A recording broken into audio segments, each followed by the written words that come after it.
Hi everyone, welcome to ANZ Global.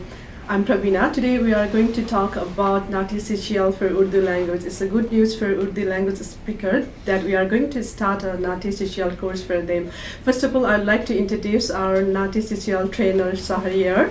Welcome, Sahariar. Thank you.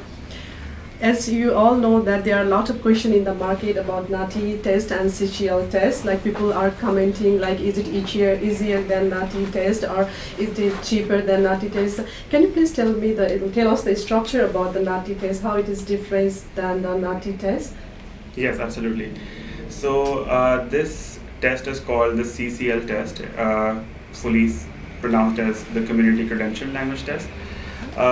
It's a bit easier in the sense that it doesn't have the first two sections that the older test used to have.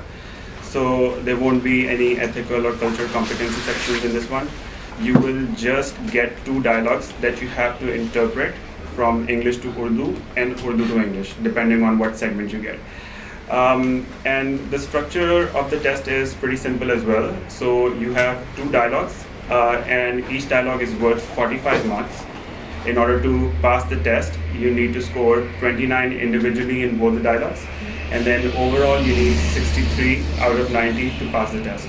So it's just like that.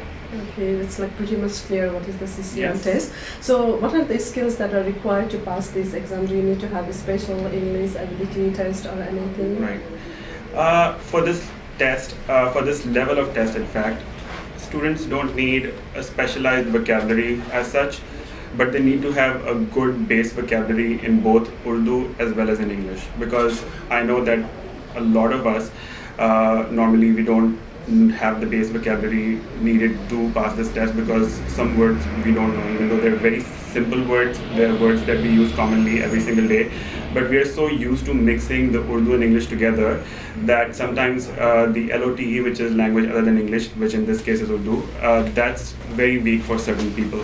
So a base vocabulary or base understanding or good understanding of both languages is extremely important. Yeah. Then obviously the most important thing is the active listening skill.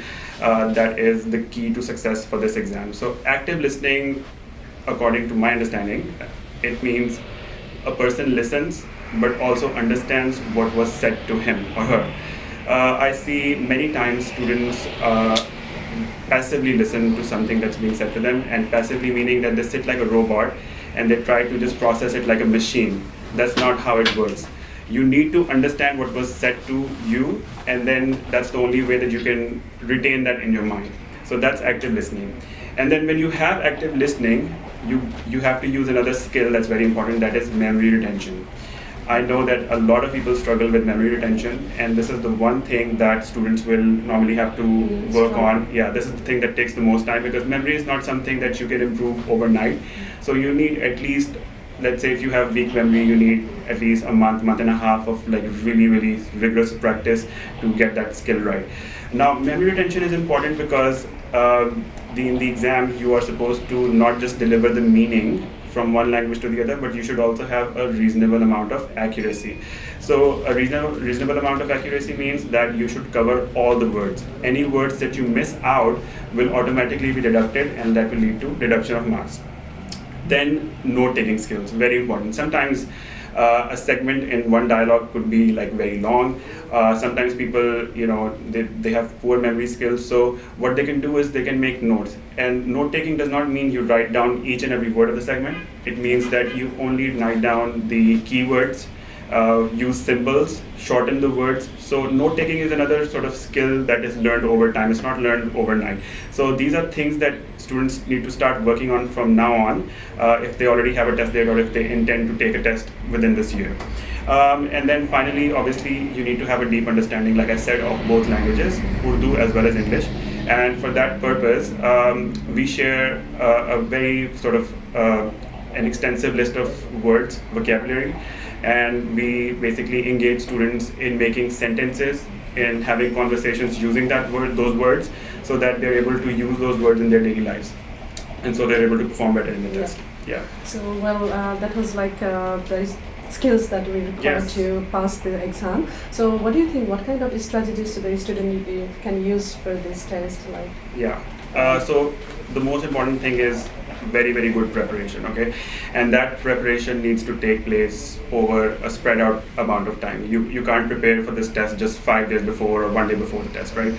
So the thing is, you really need to be good at the language or good at interpretation itself to pass this test. There's no shortcut to it. So if you're thinking you can get away with like tips, tricks, that's not going to happen for this test. You really need to work hard for this one, okay?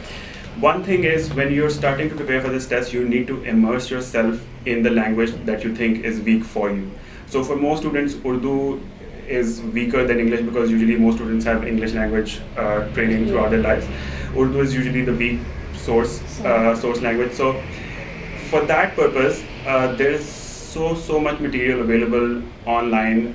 SBS radio is my go-to thing if I'm ever to prepare anything related to interpretation exams, and especially I recommend this to all of my students, that SBS radio is the best thing.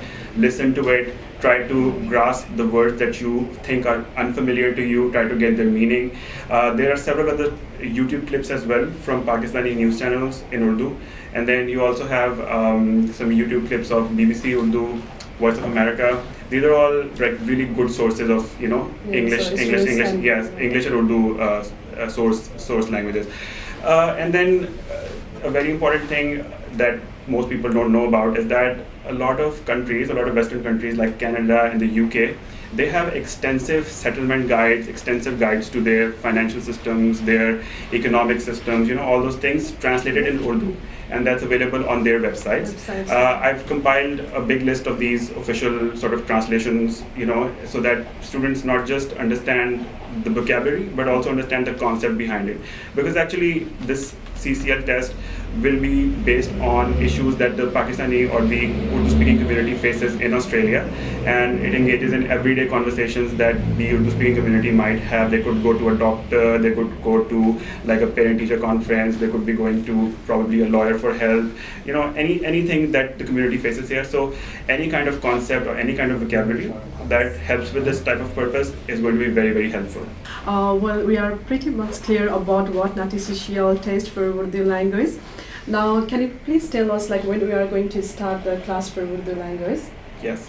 So the Urdu classes are going to begin from the 24th of March, which is next week. We have 6 classes planned for this course, and then 2 mock tests toward the end to help you gain the confidence you need for this test. Okay, so this is the class, it will be run in Melbourne, but we have got students from different states, Canberra, Sydney and other places. So do you have any chances you can go online classes for those students? Absolutely, we do, and we will be able to provide online classes to people in different states as well. So it doesn't really matter if you're in Melbourne or outside Melbourne, you can still have access to classes with us. Thank you, Sahariar, for the more information about NAATI CCL for Urdu language. Do you have any message for your students? I just have one message, where if you practice and study hard enough for this test, you can for sure and definitely pass it. So that's.